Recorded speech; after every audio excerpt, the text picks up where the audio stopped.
নমস্কার বন্ধুরা, তোমরা এসো তোমাদের YouTube channel study knowledge academy. বন্ধুরা, কিছুদিন আমি ভিডিও আপলোড করতে পারিনি, তার জন্য কিন্তু অসংখ্য ধন্যবাদ। কারণ তোমরা যেভাবে সাপোর্ট দিয়েছো তাতে যে কিছুদিন ভিডিও আপলোড করতে পারিনি, তোমরা ব্যাপারটা বুঝেছো। কিছুদিন আমি জানিয়েছিলাম যে কিছুদিন হয়তো আমার ভিডিও আপলোড করা পসিবল হবে না, কারণ কিছুদিন একটু চাপের কারণে তোমাদের ভিডিও সত্যিই আমি দিতে পারিনি। তার জন্য অসংখ্য ধন্যবাদ যে তোমরা পাশে ছিলে, এবং অত্যন্ত দুঃখিত যে টাইম টু টাইম আপডেট আমি প্রোভাইড করতে পারিনি। তো ব্যাপারটা তোমরা বুঝেছো, রিয়েলাইজ করতে পেরেছো, তার জন্য অসংখ্য ধন্যবাদ। সবার প্রথমে বলে রাখি যে আমি আপডেট প্রোভাইড না করলেও আমি কিন্তু টেলিগ্রাম চ্যানেলে আপডেট প্রোভাইড করে দিই, ঠিক আছে? তাই তোমাদের একটা রিকোয়েস্ট করবো যে টেলিগ্রাম চ্যানেলে প্রোভাইড করে দিও। মানে অনেক টায়ার্ড হওয়ার পর আর মনে হয় না যে ভিডিও আপলোড করি, সে ব্যাপারটা হয়ে গেছে এখন। যাই হোক, তো আশা করছি এরপর থেকে চেষ্টা করবো ভিডিও আপলোড আসার, ঠিক আছে? গতকাল মানে ডাব্লিউপি যৌথ মঞ্চের পক্ষ থেকে একটা পিআরবি ডেপুটেশন ছিল, সেই পিআরবি ডেপুটেশনে অনেকগুলো তথ্য উঠে এসেছে, ঠিক আছে? আর দেখতে পাচ্ছ সেই তথ্যগুলো আমি তোমাদের সামনে তুলে ধরবো, এবং পিএসসি ক্লার্কশিপ, পিএসসি মিসলেনিয়াসের যে নোটিফিকেশন সেটাও কবে আসবে সেটা আমি তোমাদের সামনে তুলে ধরবো আজকের ভিডিওর মাধ্যমে। কাজে ভিডিওটা তোমাদের ইম্পর্টেন্ট, স্কিপ না করে শেষ করে দেখো, কথাগুলো মন দিয়ে শুনো। আশা করছি একটু হলেও উপকার আসবে। ভিডিও শুরু করে প্রথমত এবার রিকোয়েস্ট, তোমরা ভিডিও লাইক করো, চ্যানেলটা সাবস্ক্রাইব করে দিও। টেলিগ্রাম তারা যুক্ত না থাকলে যুক্ত হয়ে যাও। গতকাল 9 মার্চ 2026 ছিল, ডেপুটেশন ছিল কি, request for tentative time line and clarification regarding ongoing recruitment. মানে 2024 যে রিক্রুটমেন্ট চলছে সেই রিক্রুটমেন্টের ফাইনাল আপডেট কি, কেন পেন্ডিং আছে রেজাল্ট, একমাত্র রেজাল্ট পেন্ডিং আছে। হাইট নিয়ে কেস করা হয়েছে, HEIGHT হাইট নিয়ে। অনেকে বলছে ইডাব্লিউএস নিয়ে কেস করা হয়েছে, ব্যাপারটা পুরোপুরি নয়। ইডাব্লিউএস নিয়ে পুরো ক্ল্যারিফিকেশন কিন্তু দিয়ে দেওয়া হয়েছে, ঠিক আছে? যেহেতু রিক্রুটমেন্ট 23-24, যেহেতু ওটা 23-24-এর রিক্রুটমেন্ট, তাহলে কিন্তু ইডাব্লিউএস যাদের আছে 23-24-এর তারা অল আর এলিজিবল, ঠিক আছে? এটা কিন্তু বস্তুত বলা হয়েছে।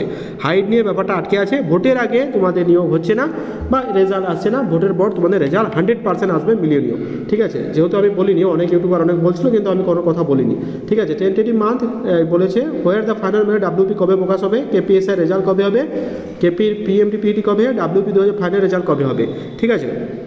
এগুলো সব ক্ল্যারিফিকেশন কিন্তু বলা হয়েছে। Tentative month for new vacancy, ঠিক আছে? নিউ ভ্যাকেন্সি বলতে কোনগুলো কথা বলা হয়েছে না, নিউ ভ্যাকেন্সি বলতে যে ভ্যাকেন্সিগুলো উল্লেখ করা হয়েছে সেটা হচ্ছে, দেখো, WP constable, KP constable, WPSI আর KPSI wireless operator, exercise constable, সমস্ত কিছু। এজ কনসিডারেশন বলা হয়েছে they due to delay cause of OBC কেসের জন্য 2 বছর যদি গেল তাহলে কি 2 বছর দেওয়া হবে, সেই নিয়েও কিন্তু বলা হয়েছে। অনেকগুলো তথ্য আমি তুলে ধরবো, ঠিক আছে? কেপি কনস্টেবল, দেখো, tentative month of publication of final answer KP constable 2024, edit window কবে হবে সেটা নিয়ে টোটালি আমি দেখিয়ে দেবো, যাতে তোমাদের কোনো অসুবিধা না হয়, ঠিক আছে? তো চলো এই উত্তরগুলো একবার দেখে নেওয়া যাক।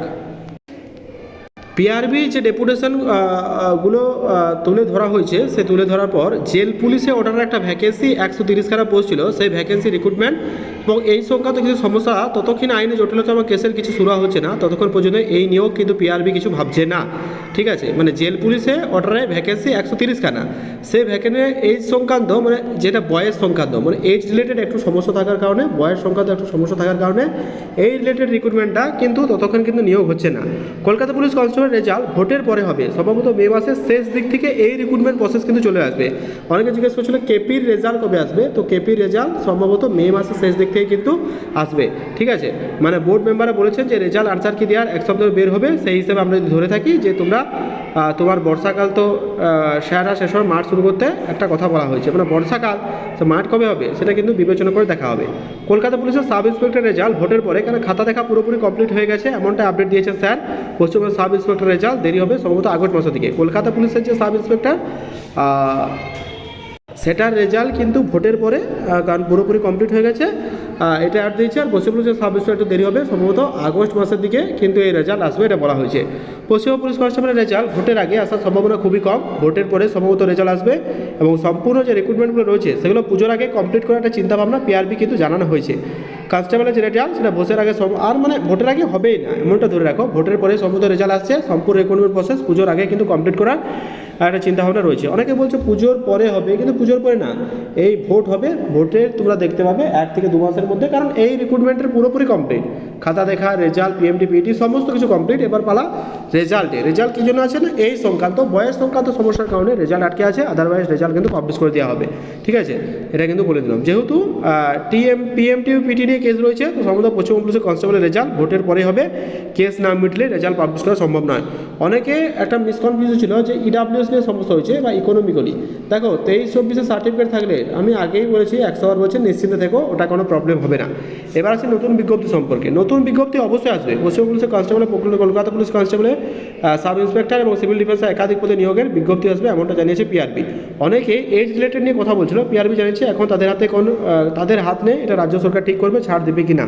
ঠিক আছে, যেহেতু এটা রাজ্য সরকার ব্যাপার, মানে জুডিশিয়ারি ব্যাপার, তো ওটা পিআরবি ঠিক করবে না, ওটা রাজ্য সরকার ঠিক করবে। তো এই ছিল মোটামুটি ডেপুটেশন, পিআরবি ডেপুটেশন। আশা করছি পিআরবি এই ডেপুটেশনে তোমাদের অনেকগুলো তথ্য তোমাদের সামনে তুলে ধরেছি।